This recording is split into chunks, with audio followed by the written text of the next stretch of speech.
I welcome you back from your coffee and restroom breaks. We appreciate the opportunity to be a sponsor of this excellent event today. My name is Julie Carmen. I manage our client success team here with GovDelivery in the DC area. GovDelivery is a digital communications company who works with many of the folks who have already spoken here today, like SSA, Healthcare.gov, CFPB, and CMS, to engage and grow your audiences digitally and communicate with them better and improve the citizen experience. I'm delighted to introduce the second panel today around why and how you should measure the entire customer journey. As we've heard from many folks already, many federal agencies deliver service through multiple channels, your websites, your contact centers via phone, social media, in person, and one of my favorites, via email. Each channel is important to the overall service provided and normally is managed by a separate organization within the federal agency. In many cases, each channel or touchpoint is measured separately and optimized for good performance, and as Herb mentioned, kind of measured with individual silos of excellence. And most private sector companies that excel in service delivery measure the entire experience rather than just that touch point. This promotes the cross-fertilization across the agency and understanding that it's the entire journey that drives the customer experience rather than one specific channel. I'm delighted to introduce your moderator today for this panel, Janeen Rae, who is the president and CEO of Motive Strategies. Janeen is an internationally recognized thought leader and expert in service innovation, growth strategy, and customer experience management. With over 20 years of experience, Janeen has served as a consultant and teacher to dozens of leading Fortune 100 corporations, nonprofits, and government entities during her career, including Procter & Gamble, Standard & Poor's, Microsoft, Bank of America, Pitney Bowes, American Express, and AARP. Please let me hand it over to Janeen.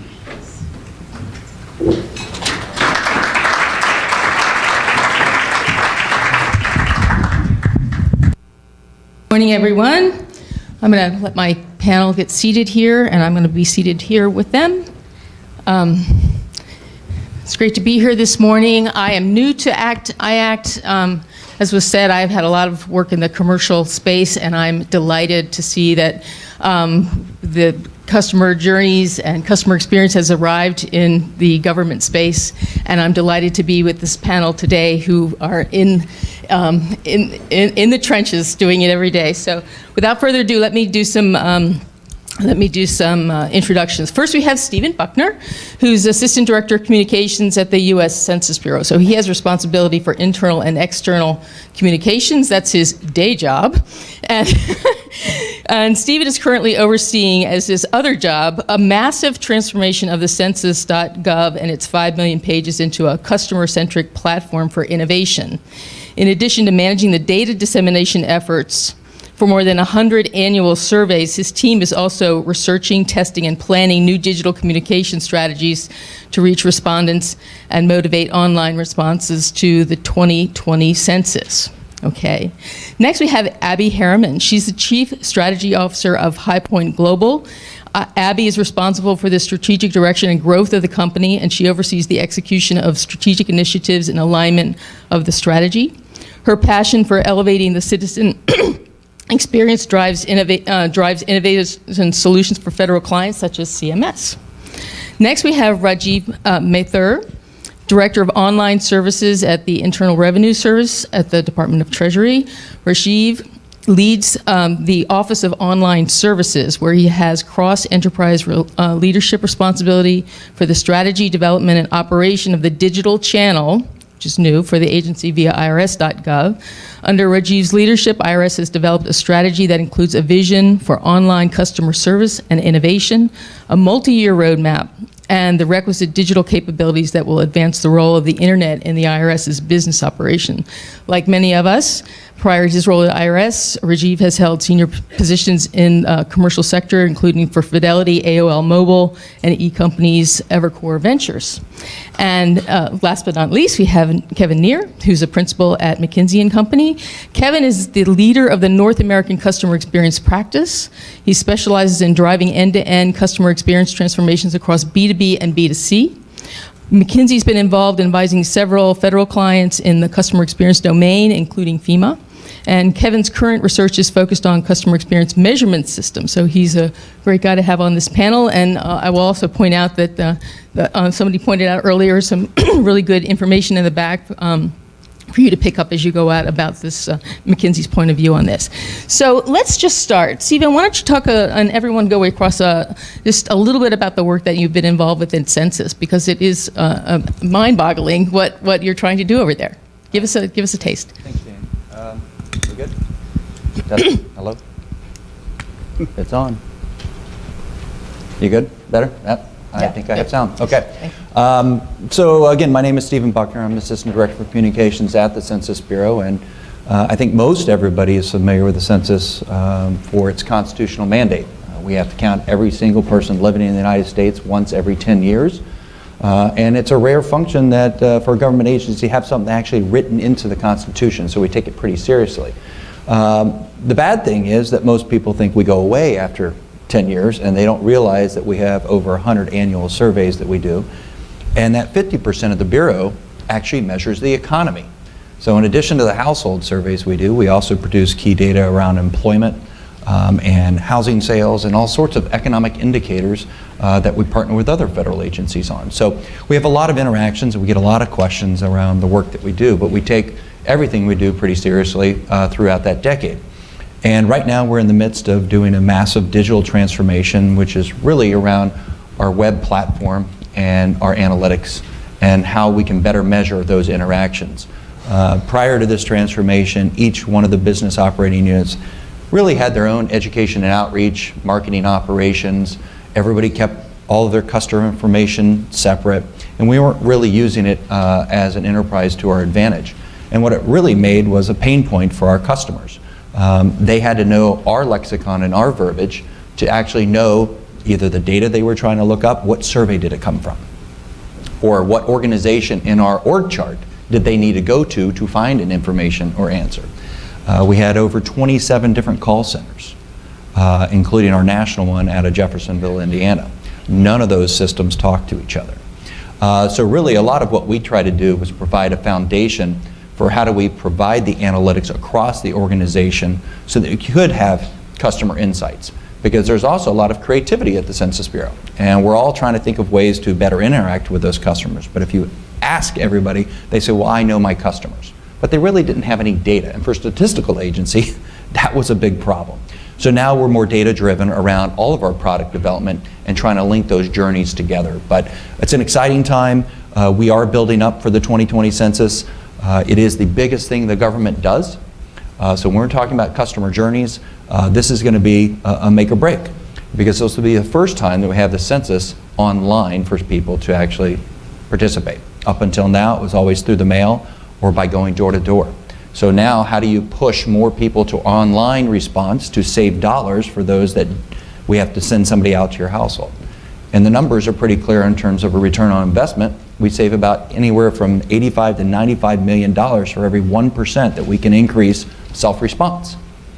So that's in the public's interest to save some taxpayer money, but it's up to us to make that transaction as simple as possible. And I know that across this panel, we all have that touch point. How do we make it easier and simple for the American public to interact with the government or with different organizations?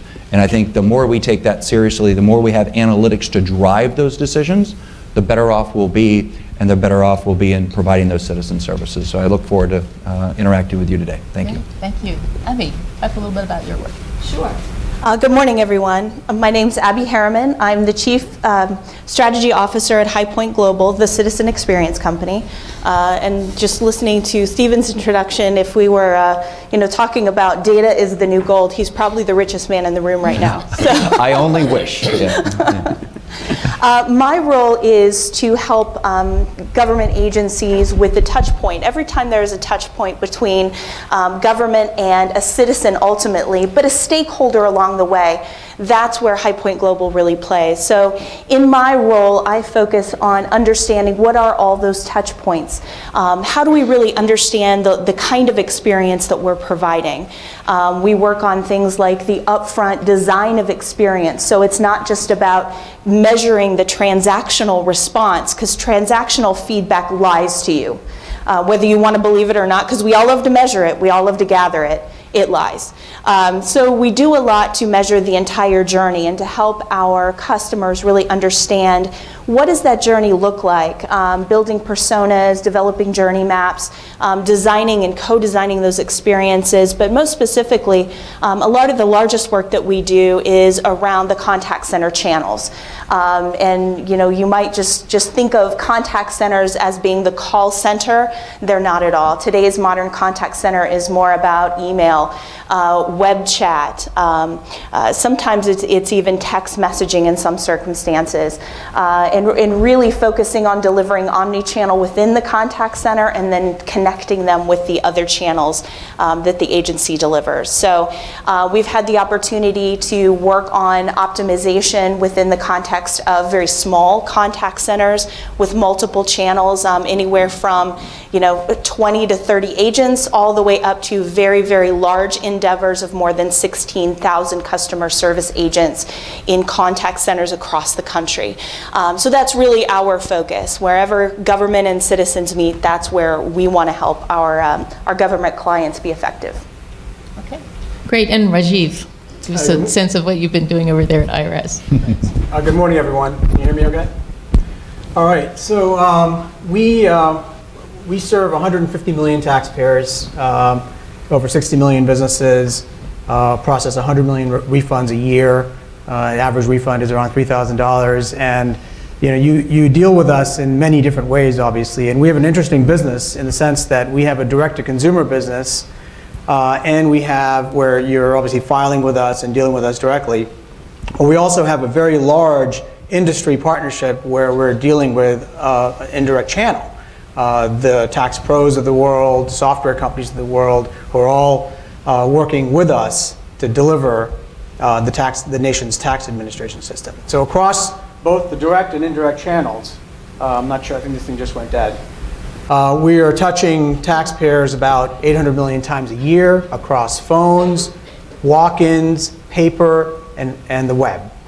And clearly, customer expectation is that they deal with us the way they deal with the other parts of their lives, with other financial institutions, in a way that's easy, simple, secure, and transparent, lets them do what they need to do. And many taxpayers, or many interactions, folks aren't necessarily interested in having to deal with us, as you can imagine. So how do we let that burden be as light as possible and still let them meet their tax responsibilities in a way that's required by law?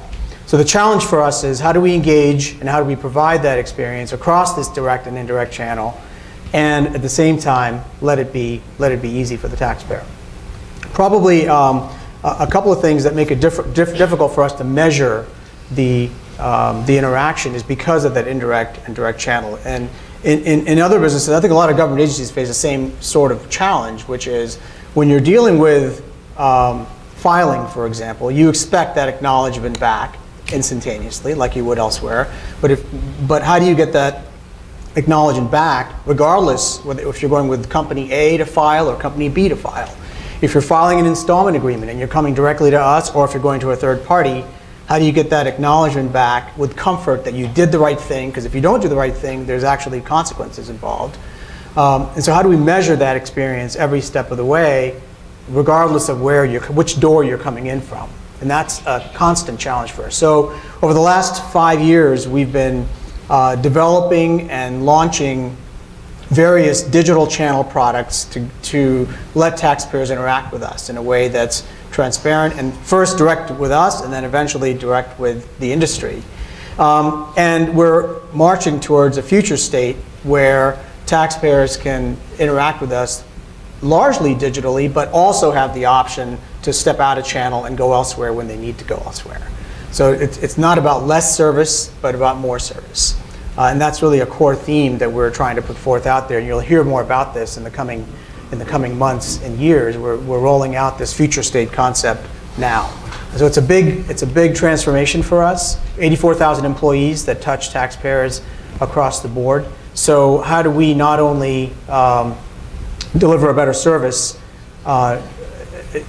through our various channels, but also through our employees? And so the change management element that we've talked about offline is a big part of how we are going to be able to get to that future state.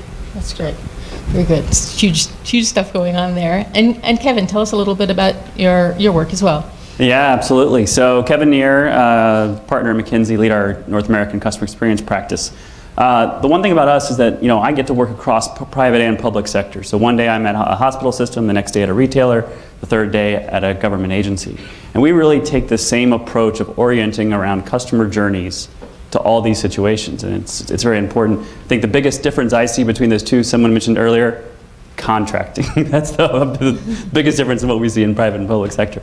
The thing to remember when you talk about customer journeys and touch points versus journeys, right? Us being an analytically driven firm, we love data, love to process it, love to look at it.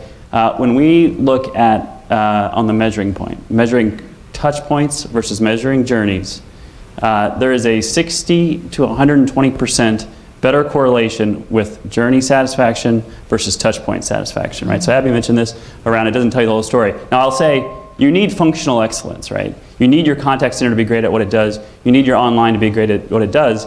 You just also need to understand what the journey is doing and what is the right thing and what drives that journey satisfaction. So to use an example from the private sector, most of us are cable customers of some sort.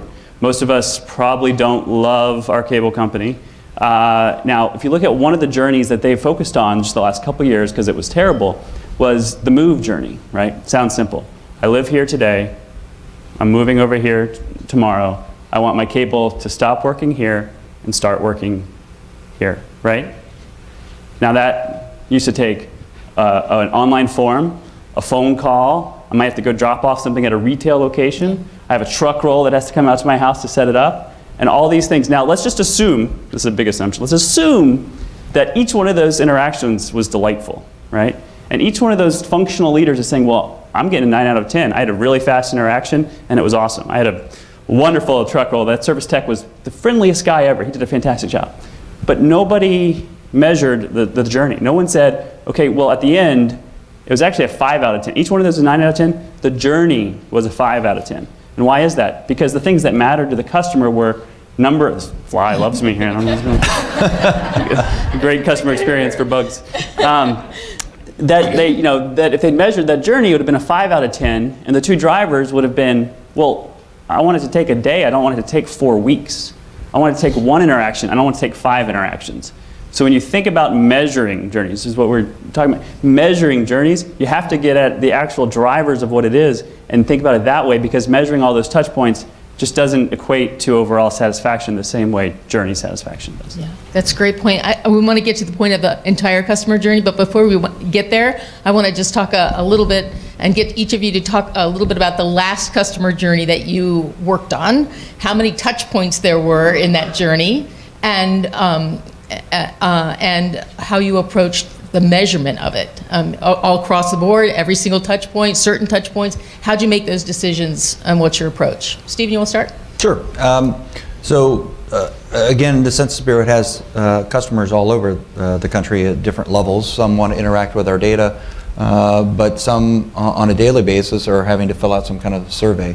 I think the last journey that we're focused on is certainly around the digital transformation side, is really taking a look at how do customers interact with us on our digital properties, mostly through the web, but also looking across social media and even some of the call centers. Digitally, what we took a look at is how do we break up our individual users? Again, working with some of the statistical program offices we have, they would say, well, we know who our customers are. But when we broke that down a little bit, what it really meant is they knew the 1 or 2 researchers that used their data set. And they knew they were satisfied because they were on the phone with them and how to direct them how to navigate through the Census Bureau org chart to find that actual data. And so what we tried to do is take a look at overarching, looking at some of the statistics behind our interactions on the web once we built up our foundation to see if those sort of hypotheses were actually true. And then when we started working with the program areas, they were surprised when we came back to them and said, do you know over 65% of our interactions are with new customers? And they had no idea. They always thought it was just one discrete audience, these hardcore data users. But most times people interacting with us are first-time users. And that experience was dreadful. They had to come into a data dissemination system that was built up to try to really supply information to more sophisticated and advanced users. So what we tried to do is say, how do we create personas around these different groups? And because we deal with so many different stakeholders, so whether you're a member of a congressional area, whether you're a student, a teacher, an academic, a media, a governmental entity, somebody wanting to interact with our data, there were really levels of control of the data that they wanted that we really broke up to try to separate that. So we broke that up into 3 levels, more of your novice user, your first time user that really just wants to find information, versus a more sophisticated one that is comfortable with downloading something into a CSV or an Excel file, manipulating it, to our more advanced that simply want to give me the whole data set, I'm pulling it into SAS or some other BI tool, and let me do what I want to do with it. And so whether or not you're in that particular audience group, the level of control you wanted with the data really was our journey map in terms of trying to develop different products and figure out how do we start improving that customer journey. And part of that customer journey is taking an assessment of where is the public really at. So we call this sort of the Google influence, or the Bing now, or whatever, whichever search engine you use. But the expectation of a customer has changed on digital properties. The expectation of searching something and just getting a link to another website is long gone. We're all there. We're on our phones, we're on our digital. The first thing around the digital experience is how do I get to what I'm looking at and how do I get back to what I was doing? So you have to provide answers, you have to provide information. And the biggest growth of this is going to be voice recognition. You see it with Siri, you see it with Sonos, you see it with all this stuff. It's going to explode over the next 5 years. Because again, it cuts down the time for somebody to find some information or do something they needed to be done. So how do we improve that experience, that journey for somebody coming? The first part we looked at is search.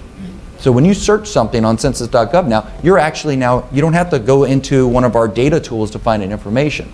Hopefully across a couple different terms, you can search population, you actually now get an answer rather than a link back to a data set where you have to go look and get buried. That's a customer journey for across all the levels, because whether you're a casual, a sophisticated, or an advanced user, it may be that you're just looking for one discrete particular cell of information. The American Community Survey, our largest survey that we do, which is 250,000 households every single month, 3.5 million a year. There's only maybe 11 billion data cells per data release each year, 11 billion different variables. How do you mine through all of that through a data tool when you have so many different ways of trying to look for data? So right now, we're trying to drive people through search, we're trying to drive people through navigation, which was the other customer journey. How do we think more like our customers? So we use search to actually tell us what should the navigation be from our customers.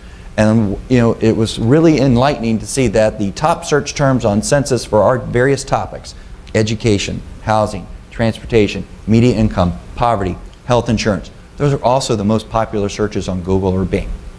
So we actually changed our navigation to go more topic focused rather than program focused. You didn't need to know that it was in the demographic directorate or the economic directorate or in our research directorate. We centered around those topics. So by improving the search experience and the journey and the navigation, we started seeing a huge increase in customer satisfaction. Now the turn point of, how do you measure that and why do you measure it? Your customer today will never be your customer of the future. They change. They change daily. Think of how you interacted with various organizations last year and how you want to interact with them now. So you have to have constant understanding of what's going on with your digital properties. We created a customer experience management platform that allows us to create data streams pulling from APIs from all these disparate systems into one generalized data warehouse and then visualize through a platform. To now we have dashboards into everything from our web experience to social media to call center. We are now pulling in survey operational data from the methodology side so that we have better insights into how our customers are interacting to us. Are we there not yet for 2020? No, we need to continue to grow it.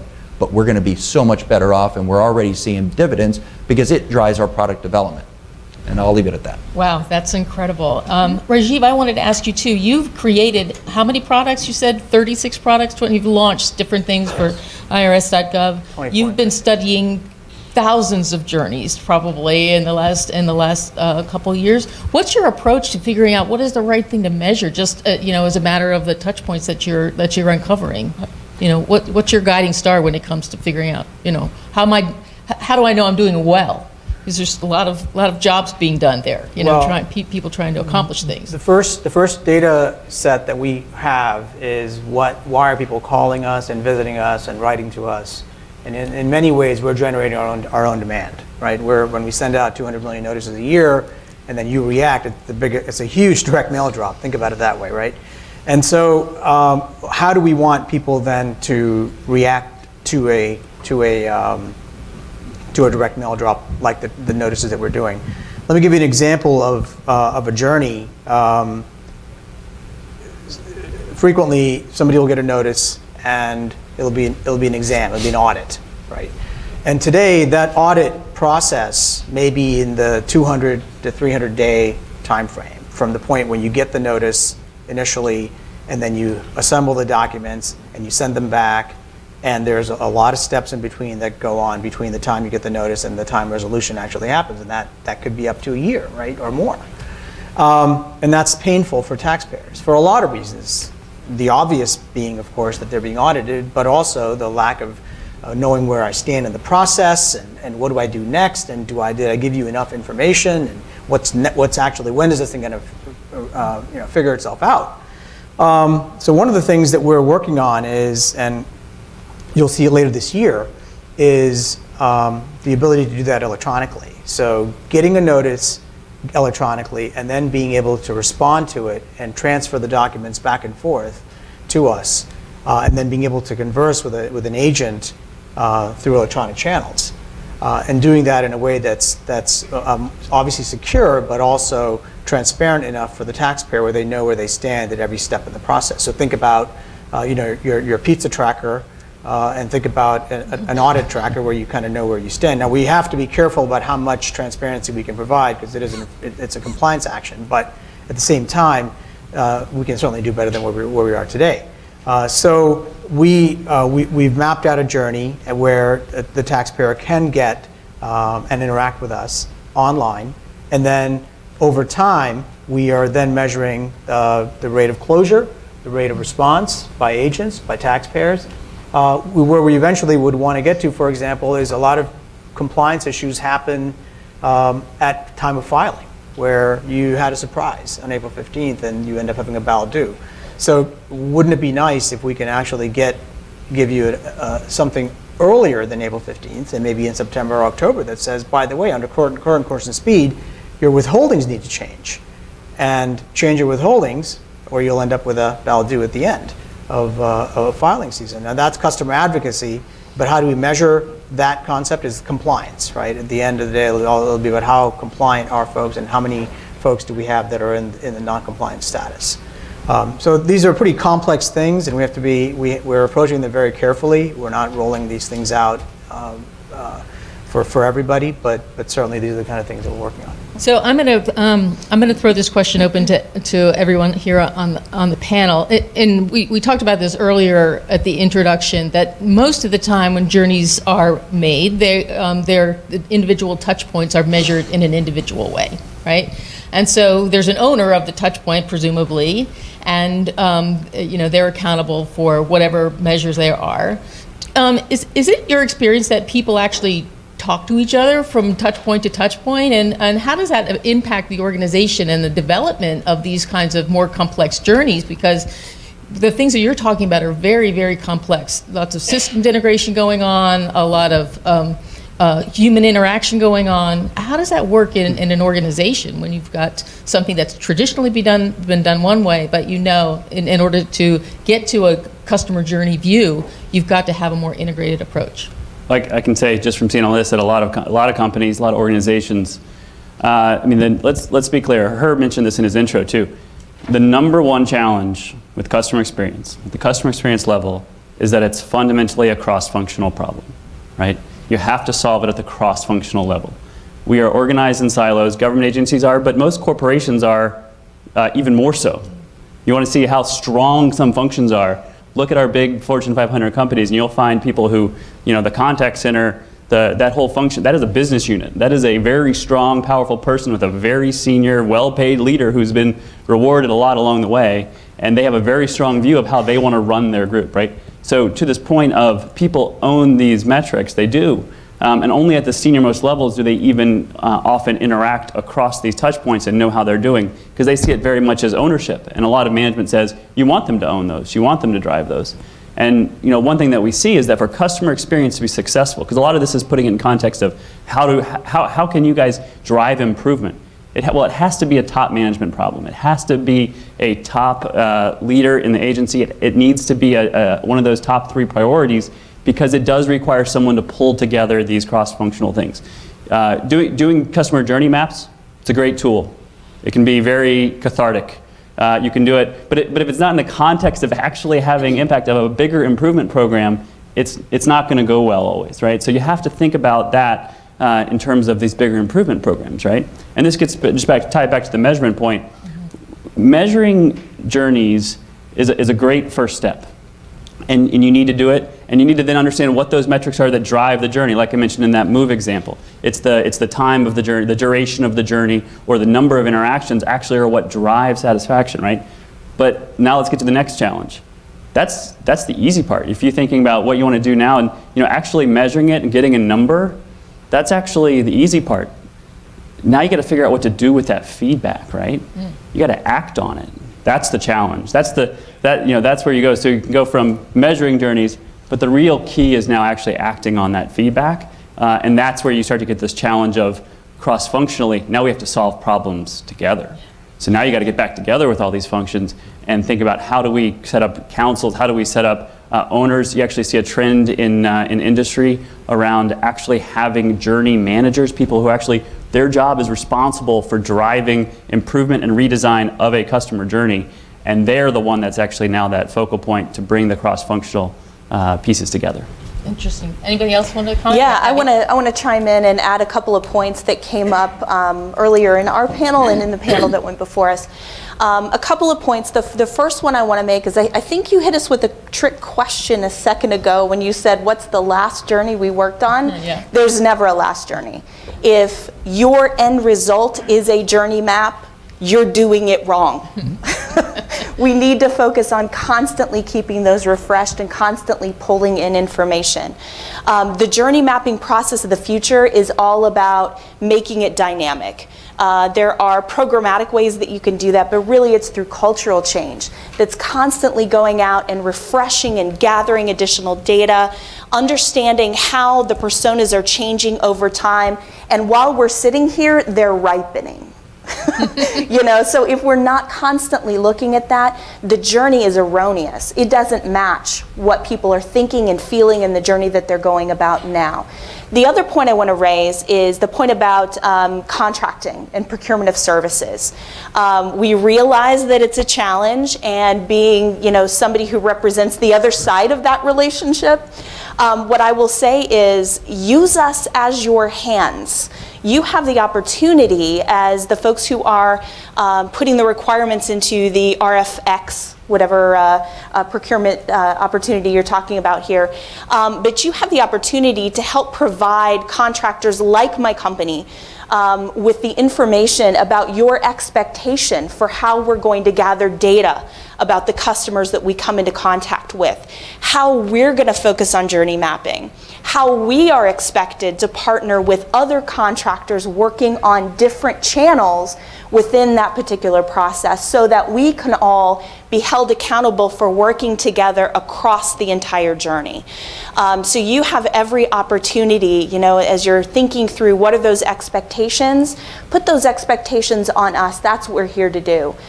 So one of the journeys that we've worked on very recently and continue to refresh is one for Medicare, for CMS. So even though we don't own that entire journey, being critical to the operation of the contact center and the optimization of that operation, we have to really understand not just what happens at the contact center and our SLAs, but what are the other touch points that are happening along the way, and why is the data that we're getting at the contact center maybe not particularly matching just the level of service that we're delivering.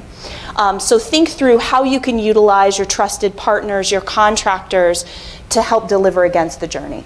Yeah, so we... Go ahead. Sorry. Okay, very good. Herb's He gave you the allowing hook. us to.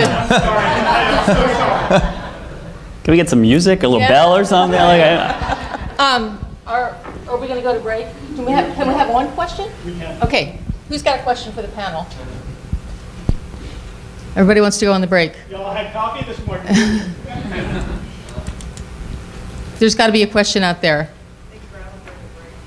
What's that? Okay, question here. There's a lady that's not afraid to ask questions. It's me again. But I have a question. Especially for those of you, certainly SSA, CMS, not necessarily everyone, but many of you have intervening parties, tax preparers, third-party representatives of beneficiaries and such. The end user customer experience is definitely affected by those people. How do you disaggregate the feedback between what you guys are delivering and what those intervening parties may be doing good and bad in the middle? I'll take that one first. I'll give you an example. A few years ago, and this really ends up becoming a change management problem, as you all can imagine, right? The refund inquiry is a really important thing for taxpayers to find out when their refund's going to be coming in, and we promised them less than 21 days, but in practicality, it's as early as 3 or 4 days. So think about the experience or the journey, if you will, right? They're filing with a third party, then they're hopping over to IRS Gov and checking where's my refund, and they might have a mobile app, so they'll use that, and then they don't get what they need, and they call their preparer again. I mean, that's a really disjointed experience. So we actually introduced a refund API that let the message that we deliver on IRS Gov also be delivered through a third party. But we worked very closely with industry to make sure that the messaging was specific and not mangled, so that the taxpayers would know that they aren't going to, so they wouldn't gain channels and say, let me go here if I can get a better status versus going here. They should have confidence that wherever they're going to go, it's going to be the right message. But in order to do that, in order to get that consistent experience on refund messaging to the taxpayer, regardless of which channel they went to, we had to work internally across the entire agency. And we did. We have a taxpayer experience group that I co-chair with the largest business operating division, and we're working through how do we make sure these interactions with third parties are consistent. So whether it's refund inquiries or whether it's something else, it's going to have to be heavily coordinated and in some ways dictated by the IRS, but not always. Right? What are the variables that we're allowing them to change? Number one piece of advice here is don't try to solve that experience yourself. Get those intermediaries in the room. They have to be part of that solution. They have to be part of that workshop. They have to be with you in that transformation journey, or you won't get it right. You have to think of them as your customers just as much as the end customers. And to that point, we actually did exactly that. We brought folks in and did a series of workshops to figure this out. So I totally agree with that. Thank you, everyone. Obviously, there's a huge amount of experience at this panel, and I guess everybody will be available at the break for more questions. And thank you very much for joining us today. Thank you. Thank you.